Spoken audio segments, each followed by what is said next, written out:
Leo tuko mkoa wa Shinyanga kwa ajili ya kutembelea miradi hii ya uzalishaji na usafirishaji wa umeme. Hapa tuko katika mradi wa Kishapu na mradi huu ulianza Disemba mwaka jana na mpaka sasa hivi umeshafika zaidi ya 89%. Tunategemea mpaka kufika mwishoni mwa mwezi huu tutaweza sasa kuingiza megawati 50 kwenye gridi ya umeme ya taifa. Huu ni mwendelezo wa juhudi kubwa ambazo serikali inazifanya ya kuhakikisha kwamba tunakuwa na umeme wa kutosha, lakini kuhakikisha Tanzania inakuwa na umeme mwingi ambao tunaweza tukatumia ndani ya nchi kwa ajili ya shughuli za kiuchumi na majumbani, lakini pia tunaweza tukatumia kwa ajili ya kuuza nje ya nchi kama nishati ambayo itatuletea uchumi zaidi. Miradi hii inapotekelezwa, wanaojenga wakiondoka, wanaobaki kuhakikisha usalama wa miradi hii ni Watanzania wanaoishi kwenye maeneo hayo.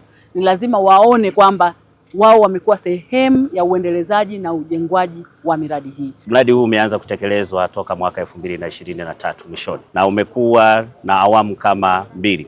Awamu ya kwanza ambayo una megawati 50 kama tulivyoelezwa, na awamu ya pili ambayo tunategemea kuanza mwezi Machi 2026. Hivyo tunategemea kwamba umeme huu utakapokuwa umepata megawati 150 zitasaidia sana uzalishaji wa umeme katika nchi yetu ya Tanzania. Tumeshafunga transformer na vifaa vingine vinavyohusiana, na sasa hivi tunamalizia kazi za kufunga kabineti, na kuanzia siku ya leo tumeanza kufanya majaribio kwenye baadhi ya vifaa. Kwa hiyo tunatarajia kabla ya mwisho wa mwezi huu wa kwanza tutakamilisha majaribio na umeme utaweza kuingia kwenye gridi ya taifa.